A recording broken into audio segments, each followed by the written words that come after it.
compartilhar a palavra do Deus vivo, do Deus eterno. Hoje é a 15ª mensagem sobre o Sermão da Montanha.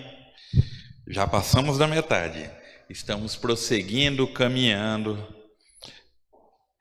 passo a passo, né? Para a nossa meditação de hoje, abram em Mateus capítulo 6, versos de 16 a 18. Um texto bem curtinho, porém com a mensagem bem profunda para nós, bem reflexiva. Mateus capítulo 6, versos de 16 a 18. Evangelho de Mateus, capítulo 6, verso de 16 a 18.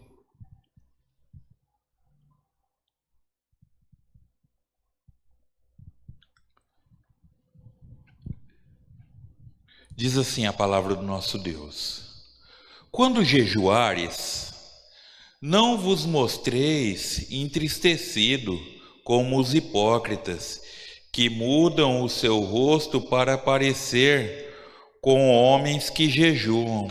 Em verdade vos digo que já receberam a sua recompensa.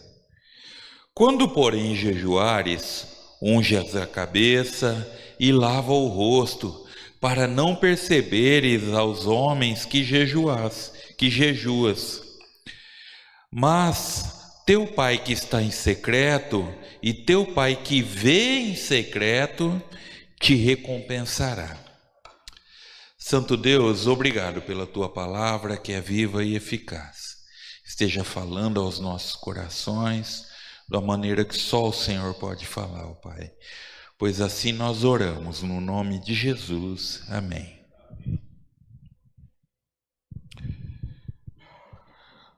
Quando o assunto é Sermão da Montanha, logo nos vem à mente um texto recheado de ensinos práticos para o nosso relacionamento, tanto com Deus quanto para com os homens, que ensina que quanto mais nós estreitamos o nosso relacionamento com Deus, melhor nós conseguimos nos relacionar com os homens, e quanto melhor nós nos relacionamos com os homens, mais nós nos aproximamos de Deus consequentemente. E é algo muito interessante que nas últimas mensagens que Jesus ele nos orienta a nós como igreja, nós como servos do Senhor, ser praticante das obras de justiça. Obrigado, pastor Gilmar. Aí talvez você pode estar perguntando, mas pastor, o que vem a ser essas obras de justiça? Que foram esses 3 tópicos que nós trabalhamos nas últimas mensagens, né?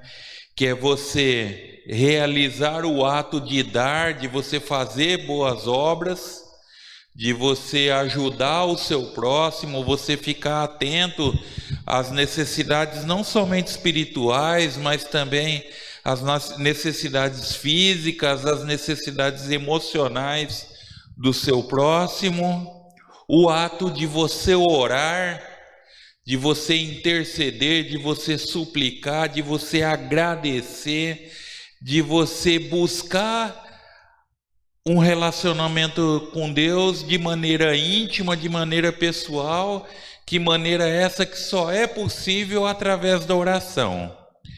E a segunda parte, né, desse tripé das obras de justiça é o jejum, algo que tem se tirado muito da lista das mensagens.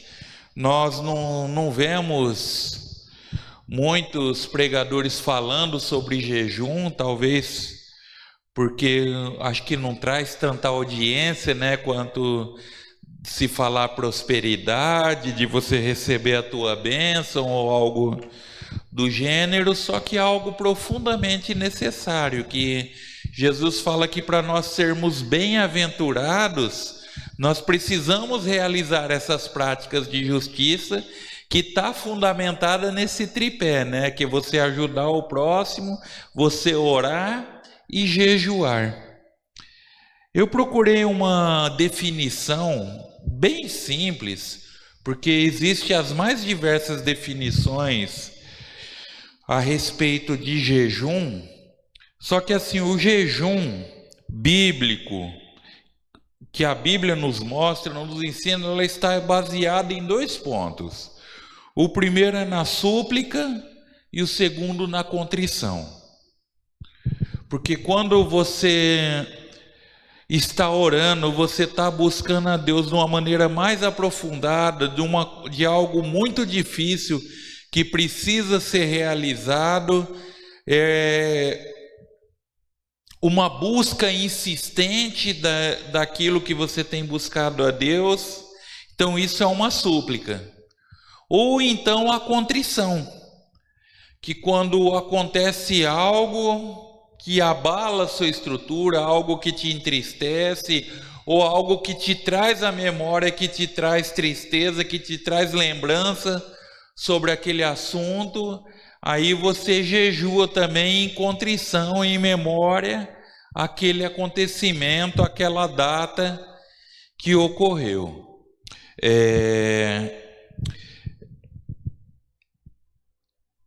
Eu procurei uma definição aqui, que jejuar é você deixar de se alimentar por um período e durante esse período você se dedicar à oração. Essa questão de deixar de se alimentar por um período, que tem pessoas que fazem, às vezes por conta da sua condição de saúde, não consegue por um período integral, que a Bíblia não estipula se o jejum tem que ser total ou tem que ser parcial, mas a ideia do jejum é você deixar de se alimentar por um período, e enquanto, vamos dizer, que dê aquela vontade de comer, de se alimentar, é como se fosse o seu alarme biológico avisando, ó, vai orar. Então, para durante esse período, assim, você está buscando a presença de Deus e você está se alimentando, se fortalecendo da presença do Senhor através da oração. E assim como a oração, ela não deve ser feita para sua autopromoção. Agora vamos abrir um parênteses aqui. O jejum tem que ser algo pessoal, algo íntimo do seu coração. No máximo, o marido tem que saber que a esposa está jejuando, ou a esposa tem que saber que o marido está jejuando. Você não precisa colocar no seu status do Facebook, estou em jejum, né? O seu vizinho não precisa saber que você está jejuando, porque é algo pessoal, é algo íntimo entre você e Deus. Até para vocês entenderem melhor o que Jesus estava tentando explicar aqui para as pessoas, que o que acontecia? Uma prática normal dos judeus, quando eles iam jejuar, como em símbolo de contrição, de arrependimento, eles pegavam cinzas e jogavam na cabeça. Eles pegavam aquele pó que ficava do resto ali da fogueira, tudo, e eles jogavam na cabeça como símbolo de contrição. Não sei se vocês já brincaram ou já viram criança brincando com carvão, que aí depois, quando escorre o suor, fica aquelas listrinhas, né? E basicamente, quando se fala em contrição, vem relacionado com choro também. Então imagine você está com a cabeça tudo cheia de carvão, aí a lágrima escorre, é aí que aparece mesmo, né?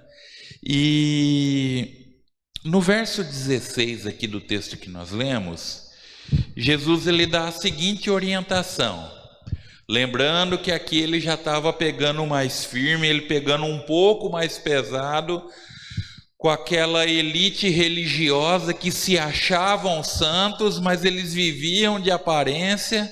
Tanto é que ele começa a chamar esses camaradas, começa a chamar essas pessoas de hipócritas, de artistas. Porque o hipócrita, ele era um artista de rua, semelhante a essas pessoas que fazem lá o seu showzinho no sinal, no semáforo, para ganhar uma moedinha. Os hipócritas naquela época, eles faziam o seu show para ganhar atenção. Então Jesus, olha o que Jesus estava fazendo. Ele estava chamando a elite religiosa de Israel, que eram os retentores, né? Segundo eles, da verdade, do ensinamento, como falsos, como hipócritas, como artistas. Falando, ó, quando você for jejuar, não seja igual a esses artistas que tá lá fora, não. Que só fazem para se aparecer. Ou nas palavras de Jesus, né? Que não vos mostreis entristecidos como os hipócritas, pois mudam o seu rosto para parecer que homens que jejuam. E em verdade eu vos digo que já receberam a sua recompensa. Para a gente entender um pouquinho melhor disso daqui, alguém lá abre para nós Levítico capítulo 16, versos de 29 a 31.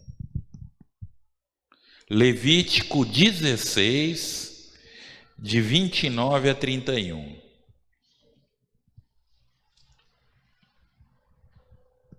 Quem achou pode ler para nós.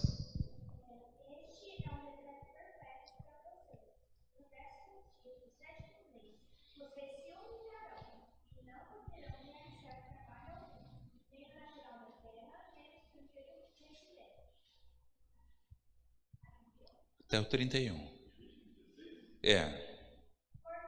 nesse dia se fará propiciação por vocês, para purificar. Então, perante o Senhor, vocês estarão puros de todos os seus pecados. Este será o sábado. Quando vocês se criarem, é um decreto perfeito. Muito bem.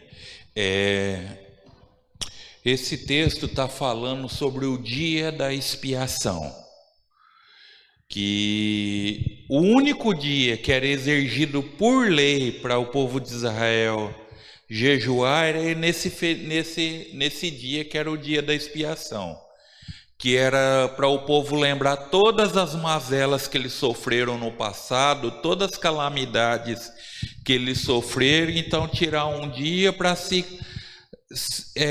ter o coração contrito na presença do Senhor, para ser um dia em memória ao sofrimento que o povo passou lá no passado e de como Deus teve misericórdia do povo. Então a única data oficial, vamos dizer assim, para eles jejuar era uma vez no ano, que era o dia da expiação.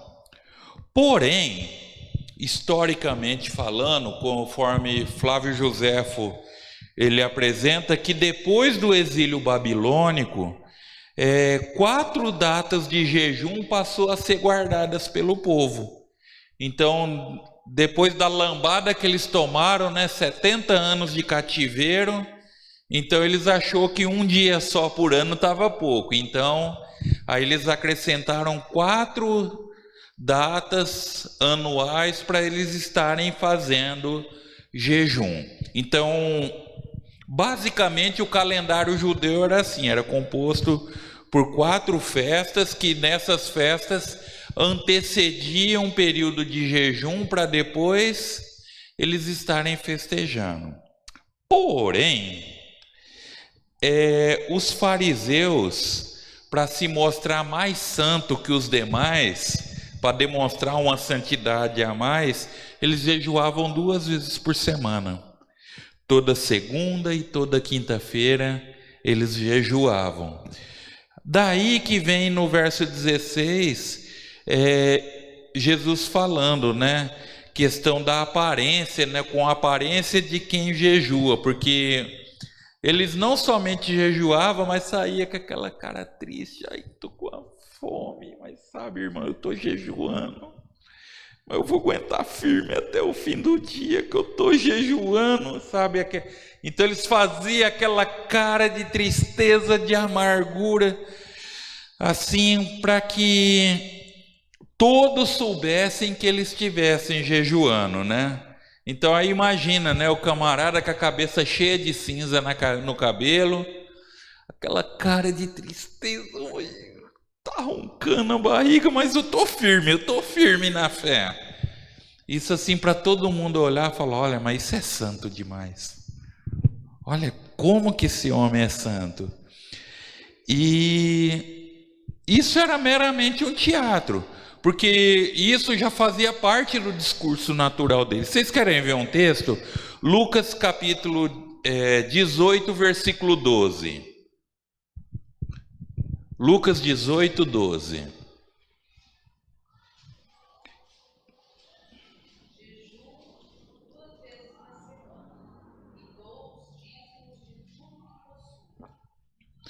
Que é aquele texto quando Jesus faz aquela parábola do publicano e do fariseu, né? Porque já era algo natural do fariseu pegar e falar, olha, 2 vezes por semana eu jejuo, isso para mim é natural, já estou acostumado com isso, eu dou o dízimo de tudo que eu tenho, ó, tudo certinho ali na ponta, vintém por vintém, porque eu assim, sou santo demais.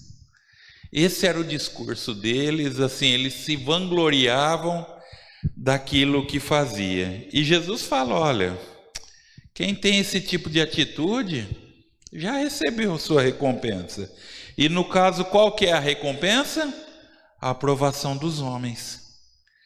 Porque aí as pessoas falavam, olha, fulano é um homem de oração, é um homem que jejua constantemente. Então, e foi a partir daí que muitas pessoas começaram a selecionar, falar, não, fulano ora mais, fulano ora menos, fulano é mais santo, fulano é menos santo, sendo que esquece que Deus, ele vê o nosso interior, ele vê o nosso coração. Então eles podiam ter a aprovação do povo, mas eles não tinham a aprovação de Deus. Por isso que é interessante, algumas versões diz assim, que na minha versão está dizendo assim, que já receberam a sua recompensa. Se eu não me engano, acho que é a Almeida, Revista e Corrigida, que fala que receberam a plena recompensa. Tem algumas versões que colocam assim, ou seja, uma aprovação total, ou seja, você não vai receber mais do que isso. Que é assim, você ser gloriado, você ser elogiado pelo povo. Aí os versos 17 e 18, aí Jesus ele orienta, olha, vocês quando forem jejuar, vocês ungem a cabeça e lavam o rosto. Por que ungir a cabeça e lavar o rosto? Lembra que eu expliquei que eles tinham o hábito de jogar cinza na cabeça? E também, eu sei que parece meio nojento assim, mas era algo muito natural assim, quando eles ficavam às vezes o dia inteiro sem comer e juntava sujeira no canto do olho, juntava ramela nos olhos mesmo, e eles faziam questão de mostrar que estava com os olhos tudo remelento, estava com os olhos tudo remelento para mostrar, olha, eu estou firme no jejum. Aí Jesus falou, olha, para com esse show, para com esse teatro, se você vai jejuar, você lava o cabelo, tira essa cinza, se alguém bate na sua porta, você lava o cabelo, você tira essa cinza da cabeça, você lava o teu rosto, porque ninguém precisa saber que você está jejuando. Em outras palavras, Jesus estava dizendo isso. Então daí que se vem a questão de ungir, de lavar, de cuidar do cabelo, né? Dar uma batida na cinza dos cabelos, para ninguém precisa saber, ninguém precisa ver que você está realizando o jejum, a não ser Deus. E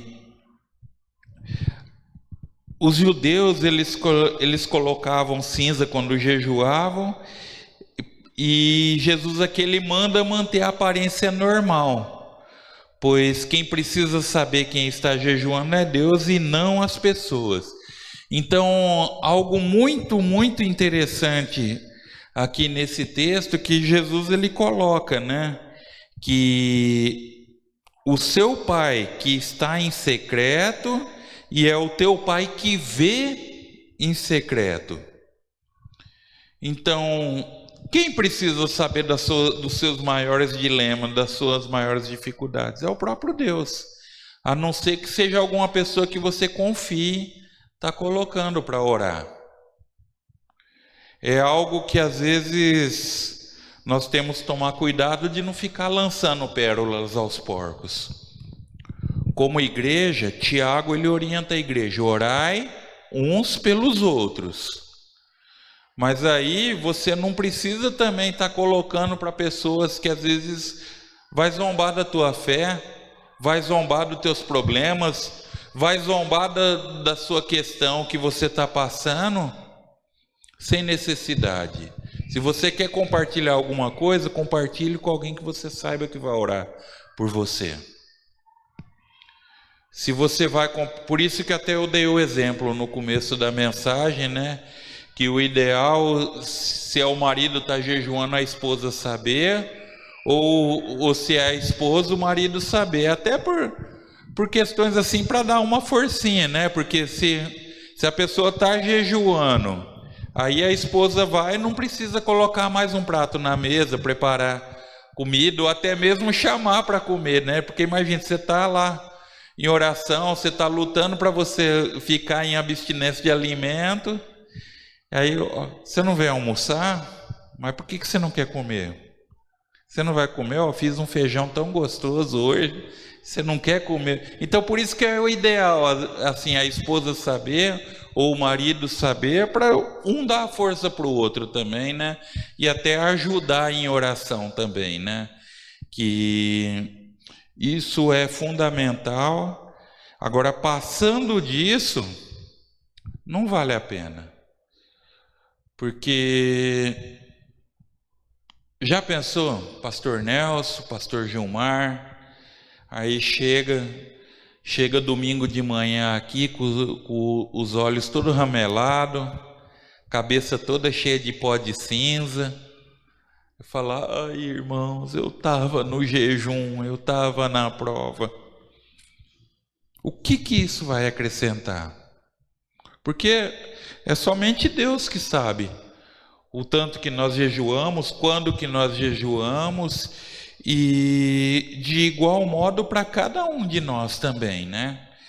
Então Jesus ele fecha esse assunto aqui das práticas de justiça, porque está relacionado, está ligado diretamente, né?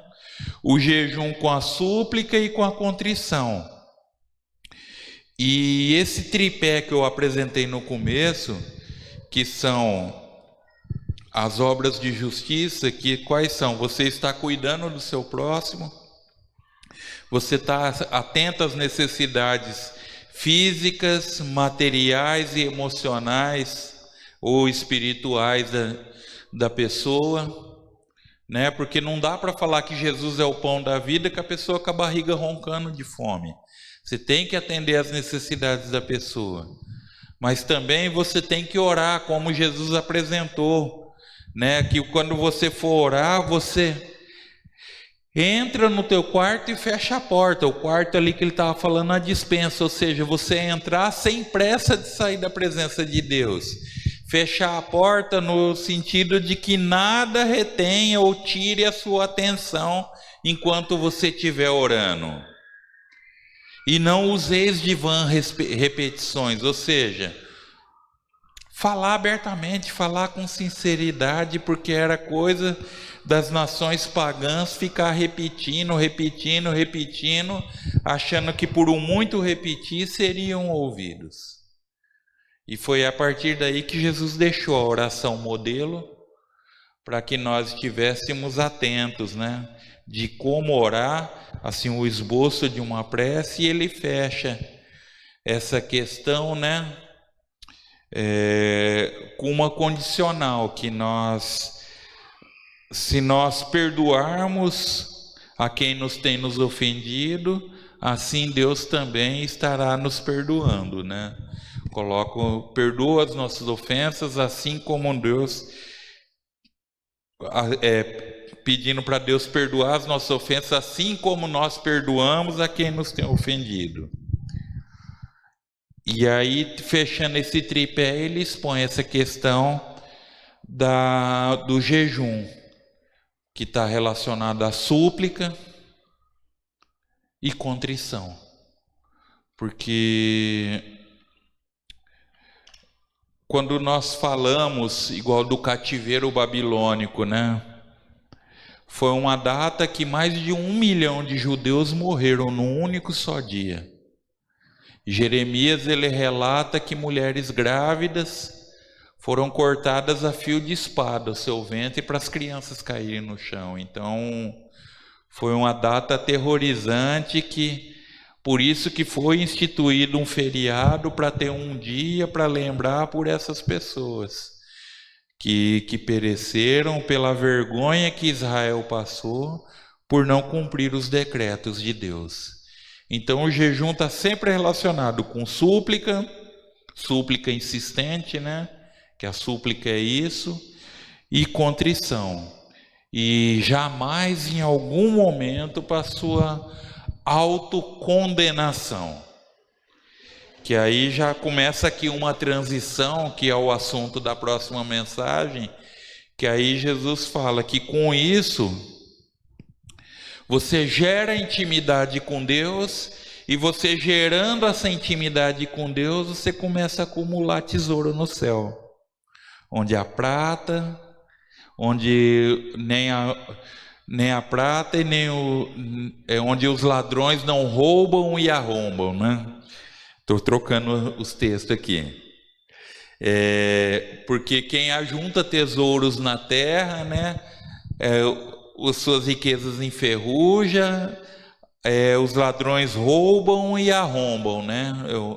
É o que o texto fala na próxima mensagem. Então, quando você coloca em prática esse tripé da prática de justiça, que é ajuda ao próximo, oração e jejum, você está consequentemente ajuntando tesouros no céu. E Jesus, ele arremata esse assunto, que é assunto para a semana que vem, né? Para a próxima mensagem: pois onde estiver o teu tesouro, aí estará o teu coração. Porque aí Jesus, ele deixa de falar um pouco dos artistas, dos hipócritas, aí ele começa a passar ensinamentos mais práticos para seus ouvintes, assim já começando a caminhar para outras aplicações práticas do Sermão da Montanha. Que possamos estar refletindo a esse respeito, que Deus assim nos ajude, que Deus assim nos abençoe a estar suplicando, a estar orando, estar jejuando, estar ajudando ao próximo. E essas são algumas lições que eu tenho tirado do Sermão da Montanha, mas com certeza tem muitas e muitas outras para nós estarmos aprendendo. Longe de mim de eu querer dizer que isso é uma verdade fechada, né, que eu estou esgotando o assunto, porque eu não estou.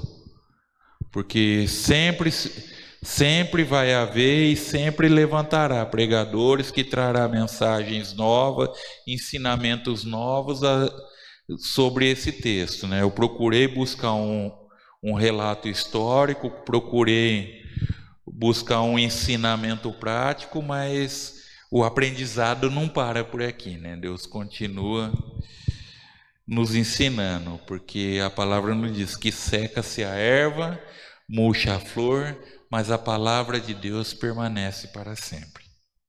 Que Deus assim nos abençoe. Vamos orar? Pai, obrigado pela tua palavra que é viva e eficaz. Obrigado por esse momento que se faz santo pela tua presença. Nos ajude, ó Pai, a viver, caminhar na tua presença e aprender mais de ti, ó Pai. Abençoe todos os que não tomaram por precioso o aconchego de seus lares e preferiram estar aqui, ó Pai. Fala a cada coração aqui, leva-nos em segurança aos nossos lares, pois é no nome de Jesus que nós oramos. Amém. Que Deus te abençoe e te guarde. Com oração silenciosa, estamos despedidos dos irmãos, mas não da presença de Deus.